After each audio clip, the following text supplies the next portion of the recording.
আবু হুরায়রা থেকে বর্ণিত, তিনি বলেন আল্লাহ রাসূল সাল্লাল্লাহু আলাইহি ওয়াসাল্লাম বলেছেন, সাহাবাদেরকে জিজ্ঞেস করলেন, ও সাহাবারা তোমরা বলো সবচাইতে নিঃস্ব ব্যক্তিকে? সাহাবারা উত্তর দিলেন, যার ধন সম্পদ নেই সেই নিঃস্ব।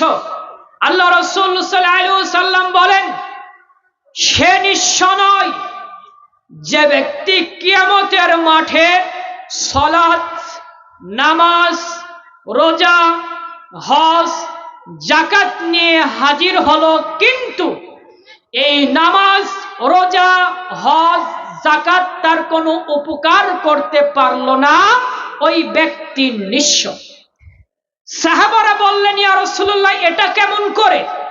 কিয়ামতের মাঠে একজন নামাজ, সালাত, হজ, যাকাত, নেক আমল নিয়ে হাজির হবে, তারপরেও সে কেন নিঃস্ব? আল্লাহ রাসূল সাল্লাল্লাহু আলাইহি ওয়াসাল্লাম বলেন, কিয়ামতের মাঠে ওই ব্যক্তি সালাত, নামাজ, রোজা, হজ, যাকাত, নেক আমল নিয়ে হাজির হবে, কিন্তু একজন তার বিরুদ্ধে বাদী হয়ে দাঁড়াবে। আল্লাহ রাসূল সাল্লাল্লাহু আলাইহি ওয়াসাল্লামকে বলবেন, আল্লাহ, ওই ব্যক্তি আমার সম্পদ অন্যায়ভাবে ভক্ষণ করেছে, আমার গীবত করেছে, আমাকে মেরেছে, আমার সাথে অন্যায় করেছে, এর বিচার আমি চাই। তখন আল্লাহ রাব্বুল আলামিন ওই ব্যক্তিকে বলবেন, এই বান্দার যে তুমি সম্পদ অন্যায়ভাবে ভক্ষণ করেছ, এর সম্পদ ফিরিয়ে দাও। তখন সেই দিন সম্পদ ফিরিয়ে দেওয়ার কোনো সস থাকবে না। তখন আল্লাহ রাব্বুল আলামিন বলবেন, তোমার নেক তাকে দিয়ে দাও সম্পদের বিনিময়ে। তার নেক দিতে দিতে তার নেক ফুরিয়ে যাবে, কিন্তু তার দেনা শোধ হবে না।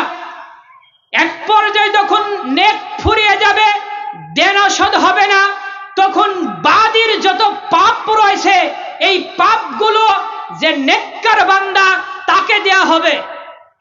এখন এই বাদীর আর কোনো গুনাহ নেই, বাদীর যা আছে সব নেককার, যার সালাত, নামাজ, হজ, যাকাত, নেক আমল নিয়ে হাজির হয়েছিল, এই সবগুলো এই পেয়েছে বাদী। কেন? দুনিয়ার জীবনে বান্দার সাথে বান্দার জড়িত পাপ ছিল, তার সাথে অন্যায় করেছে, তার সম্পদ অন্যায়ভাবে মেরে খেয়েছে, তাকে মেরেছে, বান্দার সাথে বান্দার জড়িত পাপ কিয়ামতের মাঠে বাদী হয়ে দাঁড়ালো। এখন এই ব্যক্তির গুনাহ সব একে দেয়া হলো, এই ব্যক্তি গুনাহ থেকে মওকুফ, এখন এর সব একে দেয়া হলো, এখনো দেনা শোধ হয়নি। এখন এই ব্যক্তি জান্নাতে চলে গেল, আর যার সালাত, নামাজ, রোজা এগুলো সব ঠিক ছিল, কিন্তু দেনা পরিশোধ না করার কারণে এখন এনার গুনাহ একে নিয়ে এই জাহান্নামে চলে গেল। নাউযুবিল্লাহ।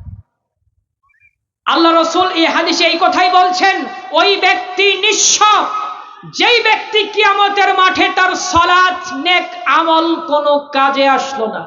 অতএব আমি যেটা বলতে যাচ্ছি, বান্দার সাথে বান্দার জড়িত পাপ দুনিয়াতেই মাপ নিতে হবে, কিয়ামতের মাঠে মাপ হবে না।